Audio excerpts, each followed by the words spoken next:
Ya, selamat siang para peserta PPDS ya, mahasiswa PPDS semester 2 ya. Jadi ini kita melanjutkan ya kuliah sebelumnya ya, karena patologi organ khususnya untuk kardiovaskuler, pernafasan dan mediastinum itu banyak sekali, maka kita bagi menjadi beberapa sesi ya. Jadi kali ini kita fokusnya kepada yang pernafasan ya.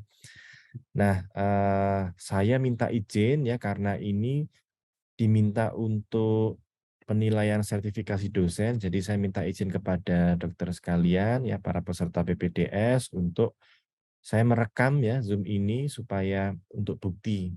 Jadi nanti Anda akan terekspos ya di YouTube ya, jadi saya minta izin oleh karena itu. Baik, akan saya mulai ya. Assalamualaikum warahmatullahi wabarakatuh. Selamat siang ya. Selamat siang. Waalaikumsalam warahmatullahi wabarakatuh. Selamat siang, dokter. Eh, jadi untuk yang kita anggap sebagai highlight ya, khusus untuk pernafasan itu adalah kanker paru atau karsinoma paru ya. Jadi kalau kanker paru itu tidak melulu karsinoma paru ya. Jadi bisa sebetulnya keganasan yang lain, tetapi kenapa kita ambil contohnya pada Capita selecta ini adalah karsinoma paru karena dia yang paling banyak ya. Jadi keganasan yang non karsinoma di paru itu sedikit ya. Hampir mayoritas adalah karsinoma. Nah, mestinya harus tahu dulu kenapa karsinoma lah, definisinya dulu apa. Kalau karsinoma apa? Eh, Dokter Dodi mungkin karsinoma itu apa? Izin dokter, keganasan pada sel epitel. Ya, harus sel epitel ya. Kalau misalnya itu bukan epitel, misalnya dia dari stromal ya, itu tentu namanya bukan karsinoma ya. Jadi misalnya sarkoma atau mungkin limfoma atau mungkin jenis yang lainnya. Nah, saya akan berkali-kali menyatakan ini sebagai karsinoma karena ini asal dari epitel. Epitel bronkus paling sering ya. Baik, kita lanjut.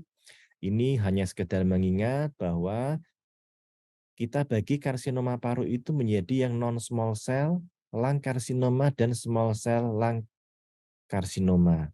Ya, saya mau tanya, ya masih ingat enggak dulu, Dokter Ika, kenapa kita membagi klasifikasinya itu menjadi non small cell dan small cell itu berdasarkan apa? Masih ingat enggak? Izin coba menjawab dokter, berdasarkan terapinya nggak dokter? Ya, alhamdulillah masih ingat. Jadi dia itu berdasarkan klasifikasinya itu ya berdasarkan dari pilihan terapi. Mana di antara dua ini ya, salah satunya itu yang punya sifat sangat respon baik terhadap kemoterapi. Yang mana, Dokter Isra?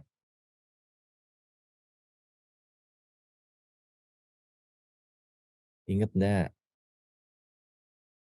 Yang small cell atau yang non small cell? Mana yang responnya paling baik terhadap kemoterapi? Mungkin temannya ada Yang yang small cell, dokter. yang small Yang cell. small cell. Ya, Baik. dokter. Nah, dia sensitif kemo ya. Baik ya, masih ingat alhamdulillah. Nah, ini adalah jenis terbanyak adenokarsinoma. Adeno menyatakan sebagai epitel kelenjar, keganasan dari sel epitel kelenjar.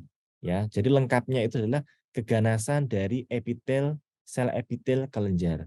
Bukan keganasan kelenjar ya, tapi sel epitelnya itu yang jadi banyak. Nah, ini contoh yang paling sering ya kita temukan bahwa pasien dilakukan bisa pneumotomi, bisa lobektomi ya. Nah, ini kita lihat ya kalau di Indonesia ya itu hampir tidak mungkin kita dapatkan kanker yang ukurannya kecil seperti ini. Ya sudah jarang. Kenapa?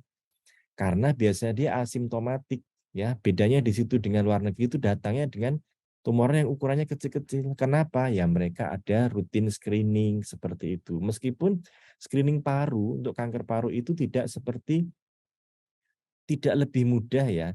Seperti yang mudah itu kan contohnya misalnya payudara dan pada kanker serviks. Tapi kanker paru ini itu bahkan kadang dengan X-ray saja atau dengan ronsen polos saja itu tidak bisa kelihatan ya. Tetapi harus perlu melakukan CT dengan CT scan, low dose CT scan istilahnya dengan dosis yang sangat minimal untuk men-screening ini. Nah, tapi kita ketahui bahwa CT scan itu relatif mahal dibanding dengan pada kanker lain seperti payudara dengan sadari atau pap smear pada kanker sel itu jauh lebih murah. Itu tantangan yang kita hadapi di Indonesia ya. Jadi ini adalah contohnya. Nah, kalau misalnya kecil seperti ini biasa di luar negeri sudah dilakukan lobektomi. Jadi prognosisnya ya itu jauh lebih baik dibanding dengan pasien-pasien kita yang umumnya bagaimana datang dengan stadium yang sudah tinggi ya. Baik. Nah, karena kita itu paling sering mendapatkan spesimennya itu berupa sitologi, jarang dilakukan lobektomi, pneumektomi ya atau reseksi. Itu kenapa? Kenapa sih kita umumnya mendapatkan spesimennya sitologi? Ada yang punya pendapat? Dr. Sofi mungkin? Kenapa kita dapatnya sitologi ya kalau di Indonesia itu? Kenapa kok enggak reseksi? Kenapa enggak tindakan lobektomi? Itu kenapa? Izin jawab, dokter, mungkin dengan sitologi kan misalnya lebih tidak invasif, dok. Jadi lebih banyak pengirimannya sitologi ya, atau dari dari vesipuranya juga bisa diambil, dokter. Nah, jadi ternyata banyak pertimbangan.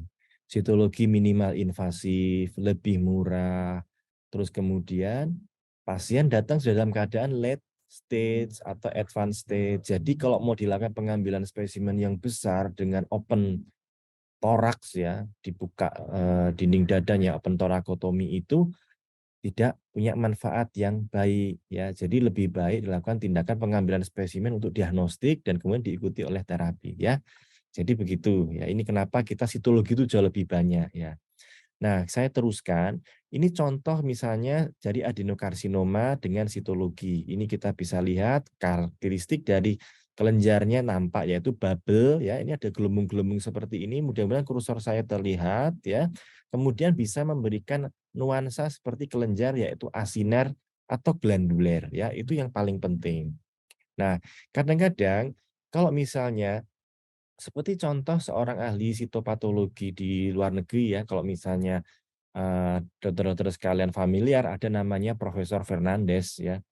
Beliau itu mengatakan ketika sitopatologi digabung dengan imunohistokimia atau imunositokimia dan flow cytometry itu dikatakan bisa sejajar hampir seperti histologi. Luar biasa ya. Bahkan di sana pun bisa menetapkan in situ ya. Bahkan juga bisa menetapkan itu diferensiasinya apakah well, moderate atau mungkin sudah yang poorly. Nah, itu kita tantangan sebetulnya untuk kita sendiri. Kalau saya sejujurnya adalah patolog yang suka dengan sitologi, makanya saya sangat senang belajar buku-bukunya beliau ya. Kapan kita mendapatkan itu mengatakan sebagai yang well diff, karena sebagian besar menyatakan sebagai tidak mungkin sitologi kita melihat yang well, moderate atau seterusnya ya. Ternyata bisa ya. Nah, ini contohnya yang poorly ya, di mana biasanya pleomorfisme intinya itu lebih nyata ya. Yang penjol kalau bahasa Jawanya ya antara satu dengan sel lainnya itu tampak nyata perbedaannya ya. Itu biasanya kita sampaikan sebagai yang poorly differentiated adenocarcinoma. Kita masuk ke dalam suatu keganasan paru atau kanker paru yang mana jumlahnya itu lebih sedikit dibanding dengan adenokarsinoma, tapi dia menduduki di nomor 2 keganasan tersering jenis karsinoma pada paru, yaitu adalah squamous cell carcinoma atau bahasa Indonesia karsinoma sel squamous atau kadang-kadang dulu sebelumnya itu dikatakan sebagai karsinoma planoseluler ya, ada yang mengatakan sebagai karsinoma epidermoid dan seterusnya ya. Tapi biasanya kita sepakat kita mengacu pada WHO yaitu sebagai squamous cell carcinoma ya. Nah, ini erat kaitannya dengan perokok ya. Oleh karena itu mengapa ya pada perokok, pada pasien-pasien perokok itu kita tanya merokok atau tidak gitu ya. Kita harus hati-hati sebagai dokter. Ketika kita menemukan diagnosis curiga ke squamous, kita tanyakan apakah dia perokok atau tidak ya. Tapi harus kita hati-hati kadang-kadang kita tanya, "Bapak merokok?" Enggak. Terus kita percaya, padahal sebetulnya dia enggak merokoknya barusan akhir-akhir ini setelah terdiagnosis atau kecurigaan kanker. Nah, itu padahal dulunya dia setiap hari 2 bungkus misalnya seperti itu. Nah, kita harus hati-hati. Nah, kita harus ketahui juga bahwa jenis-jenis squamous ini ada satu hal ya, jenisnya itu yang dia prognosisnya lebih buruk, yaitu disebut sebagai basaloid squamous cell karsinoma ya. Kalau ini saya rasa semua lazim sudah mengerti ya, gambarnya seperti di keganasan lainnya semua ya, ada yang keratinizing, ada yang non keratinizing. Semakin dia keratinizing biasanya memang dia perilakunya sebetulnya dia lebih tidak agresif, tetapi sebetulnya yang keratinizing itu justru malah dia yang tidak peka terhadap terapi ya. Jadi itu kalau yang poorly itu malah memang agresif, tapi dia malah terapinya biasanya lebih respon ya. Itu bedanya di sini ya. Oke, non keratinizing dan keratinizing mengandung ini ya, keratin. Yang tidak non keratinizing ya tentu tidak menghasilkan keratin ya. Nah, ini basaloid squamous cell carcinoma penting harus kita pelajari karena apa? Di sini dia ternyata juga gambarannya seperti basal sel karsinoma ya, tepinya palisading ya, tetapi ingat kadang-kadang kita terbantu dengan adanya keratin di tengah. Jadi kita ketemu seperti ini kita harus benar-benar mencari di area lain apakah ada gambaran yang menyerupai seperti keratin ya. Nah, maka kita bisa menyatakan ini sebagai basaloid squamous cell carcinoma. Nah, tetapi kalau misalnya tidak menemukan, nah kita harus menemukan ini dengan bantuan pemeriksaan imunohistokimia dengan P40 ya. Saya rasa untuk sitologinya sepertinya mirip seperti pada pap smear, jadi mungkin bisa saya lompati ya karena hampir gambaran semua squamous cell carcinoma adalah sama ya. Nah, ini perlu kita camkan bahwa VS versus ya antara adenokarsinoma dengan squamous cell carcinoma ya. Ini adalah panelnya ya, tapi saya rasa ini dokter-dokter sekalian sudah familiar ya. Oke, mungkin bisa saya lompati. Kita masuk ke neuroendocrine tumor. Ini masuk ke small cell carcinoma. Nah, pattern ini yang saya rasa dokter-dokter sekalian harus familiar. Istilah organoid atau nesting, dia membentuk kelompok, tetapi kelompokannya itu punya karakteristik. Ketika dia mengelompok, tepinya itu seperti ada batas-batas jaringan ikat. Ya, ini disebut sebagai yang nesting atau organoid. Ya, menyerupai struktur misalnya gelondongan seperti ini ya, atau juga trabekular. Trabekular itu menyerupai pseudoglandular seperti ini ya. Ini disebut sebagai trabekular atau namanya roset atau pseudoroset seperti ini ya. Itu karakteristik pada yang tumor neuroendokrin. Yang mana yang sebelah kanan bawah ini yang roset, kita lihat seperti apa di sini gambaran kromatinnya apa? Mungkin Dokter Ika bisa menyampaikan di sini apa nih karakteristik khasnya apa di situ? Apa intinya? Kromatinnya bagaimana itu? Kayak pasir ya, sehingga disebut sebagai salt and pepper. Nah, karakteristik salt and pepper itu bisa kita temukan pada neuroendokrin. Apakah harus selalu salt and pepper? Tidak. Bayangkan yang ini, dia malah justru hiperkromatik. Nah, jadi ada 2 clue. Kalau misalnya itu salt and pepper, berarti multiple anak inti tampaknya. Kromatinnya itu kayak kesannya kayak multiple anak inti. Tetapi kalau misalnya salt and pepper tidak kita temukan, anak inti tidak akan pernah bisa kita temukan. Itu 2 karakteristik untuk neuroendokrin. Ya, ini bentukan karsinoid. Jadi kalau yang small cell itu high grade neuroendocrine tumor, kalau karsinoid adalah yang apa dia kalau karsinoid? Dokter Rusti, kan tadi ada high grade neuroendocrine, ada yang low grade neuroendocrine, ada yang intermediate atau moderate grade neuroendocrine. Nah, yang karsinoid ini itu adalah yang low atau yang intermediate, ya. Oke, jadi itu bedanya ya. Small cell atau large cell neuroendocrine carcinoma itu yang high grade, kalau yang karsinoid ada yang tipikal itu adalah low grade, kalau yang moderate itu adalah yang intermediate atau moderate grade dari neuroendocrine tumor. Saya jelaskan, saya ulangi kembali bahwa istilah karsinoid itu adalah menggantikan neuroendocrine tumor yang masih dipakai istilahnya itu hanya pada paru. Lainnya itu sudah pakai net, tetapi kalau paru masih pakai istilah karsinoid. Boleh nggak kita pakai istilah net? Boleh, tidak masalah. Ya, baik. Kita masuk ke small cell. Ini ada yang high grade. Seperti sesuai dengan namanya, dia adalah small cell, ya kecil ukurannya. Dia tidak bersitoplasma, hampiran sangat sedikit dan anak inti sulit dilihat masih kadang-kadang bisa gambaran salt and pepper ya. Dan bentuknya seperti nest. Nah, kadang-kadang juga dia itu seperti spindle. Jadi yang paling penting adalah kita menemukan gambaran tumpuk-tumpuknya atau disebut sebagai molding seperti ini ya. Jadi harus hati-hati pada small cell karsinoma juga bisa ada gambaran seperti spindle ya. Beda dengan large cell ya, sama-sama neuroendokrin tetapi dia ukurannya lebih besar dan dia mempunyai sitoplasma lebih banyak dibanding dengan yang small cell. Tetapi pola neuroendokrin di sini masih tampak ya. Seperti kayak gambaran seperti palisading gitu ya. Terus gambaran mungkin ada moldingnya itu masih kita bisa tampak ya. Ini sitologinya ya, biasa seperti ini ya. Ini tumpuk-tumpuk atau istilahnya adalah molding ya. Ini saya rasa khas, saya lewati sama ini seperti gambaran molding ya, tumpuk-tumpuk dan ingat ya, anak intinya hampir tidak ada, nggak bisa dilihat dan sitoplasma itu habis ya. Itu disebut sebagai gambaran khas neuroendokrin tumor ya. Large cell hampir sama, tetapi intinya adalah dia itu ini large cell karsinoma, ya beda dengan large cell neuroendokrin karsinoma. Large cell karsinoma itu ketika semua marker untuk adeno maupun untuk squamous atau neuroendokrin semua adalah negatif. Jadi dia itu nanti masuk ke dalam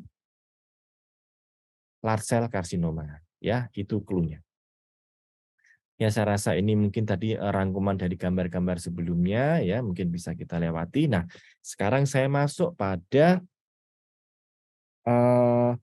sebuah tes yang disebut biomarker untuk pemeriksaan pada non-small cell lung carcinoma, tetapi modalitasnya adalah sebuah imunoterapi.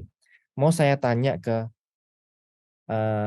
dokter-dokter sekalian, selama ini pilar-pilar terapi kanker itu apa saja yang pernah dokter-dokter dengar, yang ketahui?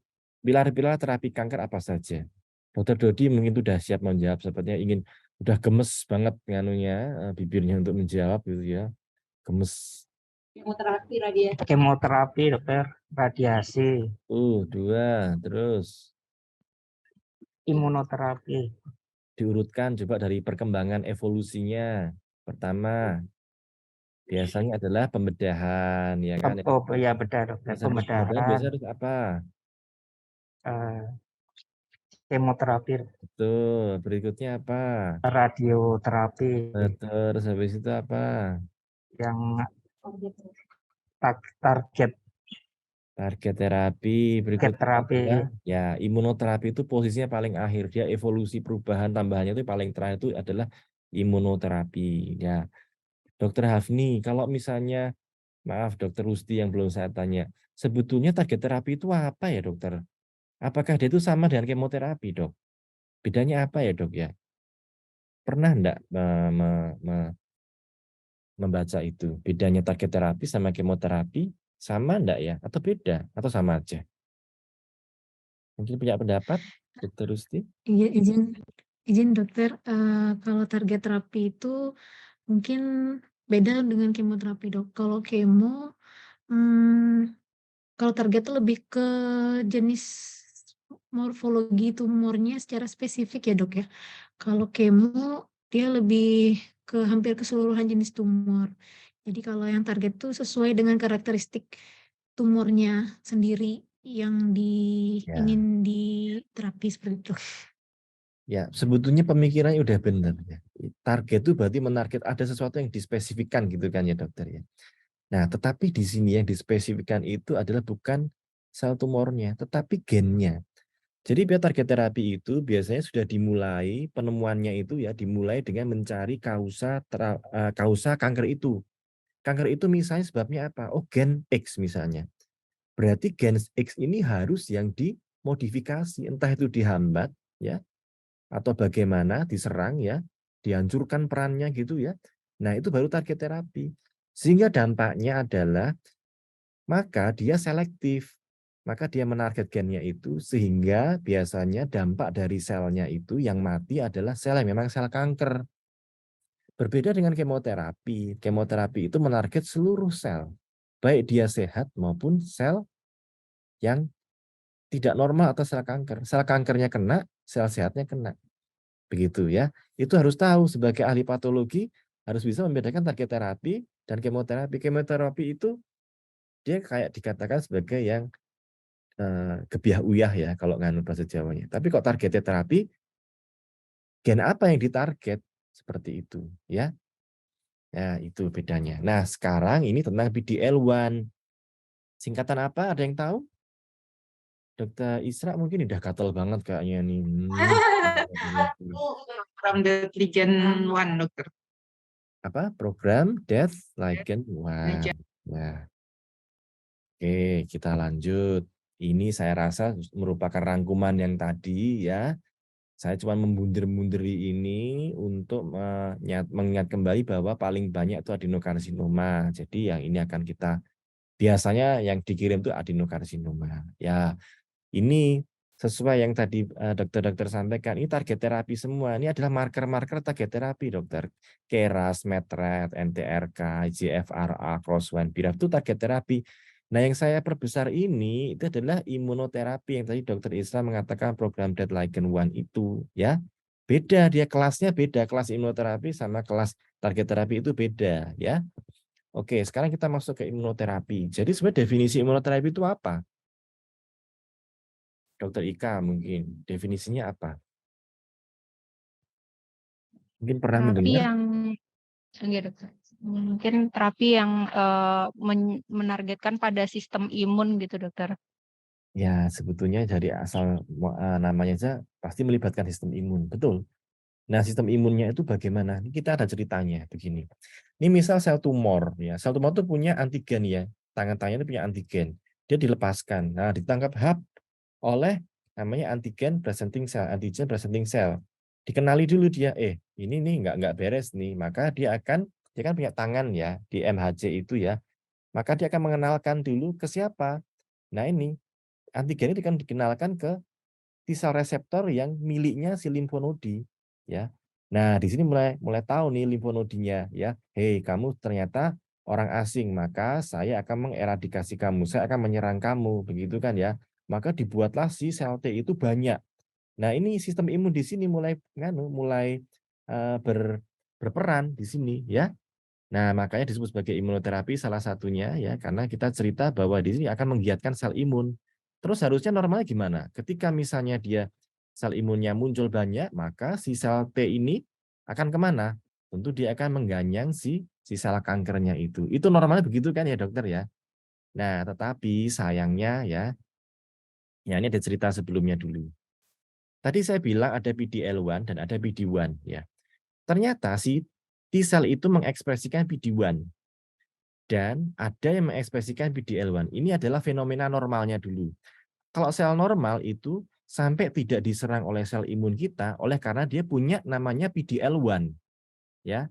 Dia punya PD-L1 dan si sel T punya PD-1. Kalau PD-L1 ketemu PD-1 maka dia tidak akan diserang, tidak akan ada proses penyerangan kecuali mekanisme autoimun itu beda cerita, ya. Nah, fenomena ini ya bisa dipunyai oleh si sel kanker. Itulah kelicikan dari sel kanker dan kepadan dari sel kanker, dia juga bisa ya mempunyai mengekspresikan si PD-L1 ya. Tadi saya sampaikan bahwa ketika PD-L1 dan PD-1 itu berinteraksi, maka seperti tidak ada kejadian apa-apa. Semua dianggap teman ya. Nah, inilah kalau misalnya si sel kanker itu juga punya PD-L1, maka dia akan menginstruksikan untuk tolong jangan makan saya, ya. Makanya si sel kankernya akan terus berkembang, sel imun kita dibikin tidak pandai seperti itu, ya. Maka target kita adalah ya ini, ya. Ini adalah ilustrasinya, ya. Misalnya suatu ketika ya si sel T akan makan sel tumor ya, tapi nggak bisa. Lah karena apa? Dia punya ekspresi PD-L1 sama ya. Oleh karena itu targetnya adalah ini harus membentuk potongan ini ya, potongan dari PD-L1 yang punyanya sel tumor itu dengan PD-1. Jadi terapinya adalah anti PD-1 dan anti PD-L1. Ini adalah akhir dari cerita kenapa imunoterapi itu diciptakan dan apa biomarkernya. Seperti itu ya. Sekarang paham ya? Jadi di sini jangan sampai terikat seperti ini. Ini harus dipisah. Nah, obatnya ada anti PD-L1 dan anti PD-1. Begitulah ceritanya untuk penemuan imunoterapi itu pada kanker dari jenis NSCLC ini. Ya. Baik, karena kita sudah waktunya mendekati selesai, saya buka untuk diskusi. Ya, silakan dari Anda, monggo. Ada yang mau bertanya? Selamat siang dokter, mohon izin bertanya, untuk penemuan dari imunoterapi PD-L1 ini atau PD-1 ini apakah bisa diterapkan di selain pada paru? Lalu apakah sudah ada penelitian apakah efektif apa tidak nih? Matur nuwun dokter. Ya, jadi begini Dokter Sofi. Ini tidak tertutup hanya pada kanker paru. Jadi imunoterapi itu pada intinya itu bisa diberikan pada banyak kanker. Dan para peneliti pun juga sudah berlomba-lomba untuk menemukan kanker-kanker apa saja yang bisa sensitif ya dengan penggunaan imunoterapi ini. Nah, studi-studi itu tidak seluruhnya berhasil ternyata Dokter Sofi. Seperti contohnya NPC atau kanker nasofaring itu ya yang harapannya bisa diberikan imunoterapi, ternyata studinya itu menyatakan dia gagal. Itu salah satu contoh yang menyatakan kanker nasofaring itu ternyata tidak cocok untuk diberikan imunoterapi. Contoh lain lagi misalnya melanoma, itu sangat baik sekali. Ya, studinya itu menyatakan bagus, saking bagusnya sampai dikatakan tidak perlu memeriksa PD-L1-nya dengan imunohistokimia. Karena saking semua pasti positif dan responnya baik. Tapi untuk paru itu beda-beda, ada yang positif, ada yang negatif, sehingga perlu pemeriksaan biomarker. Pada kanker bladder juga begitu, atau kandung kemih, ada yang positif, ada yang negatif. Pada kanker ginjal, perlukah kita memeriksa PD-L1 ini ketika kita akan memberikan terapi anti PD-1 misalnya, pembrolizumab, ternyata nggak perlu pemeriksaan imunohistokimia ini. Tetapi apa? Dia berbeda. Malah diperiksanya adalah status dari microsatellite instability. Contoh lain lagi adalah yang untuk pemeriksaan microsatellite instability, untuk pemeriksaan imunoterapi, contohnya misalnya apa? Kanker kolorektal. Artinya bahwa makin ke sini makin berkembang, mana saja kanker yang bisa diterapi dengan imunoterapi, tetapi biomarkernya tidak melulu harus memeriksa PD-L1 pada kanker sel kankernya dengan imunohistokimia itu, dokter. Ya, jadi bisa juga marker-marker yang lain dan nanti akan sangat berkembang juga. Contoh tadi MSI, ya, atau mungkin nanti ada yang nggak perlu pakai, atau mungkin harus ada tambahan yang marker-marker lainnya, begitu. Ya, jadi itu. Ini adalah penemuan, saya rasa ini juga baru buat kita, jadi mungkin akan saya lanjutkan ke depan ya dengan imunoterapi yang jenis lain. Ternyata ada juga yang lain, seperti ipilimumab, seperti itu ya. Itu nanti mekanisme beda lagi. Yang saya akan ceritakan, saya kuliahkan pada sesi yang berikutnya. Begitu ya. Kuliah ini saya tutup untuk kali ini dan kita akan lanjutkan karena kita tidak akan pernah selesai untuk belajar. Sebagai dokter, belajar itu tidak akan pernah selesai ya. Lebih baik kita kuliah mungkin singkat-singkat tapi sering karena ilmu akan selalu berkembang di sini. Baik ya, terima kasih saya ucapkan ya. Terima kasih atas partisipasinya. Assalamualaikum warahmatullahi wabarakatuh. Waalaikumsalam warahmatullahi wabarakatuh. Terima kasih dokter. Terima kasih dokter, matur nuwun dokter. Saya tutup ya.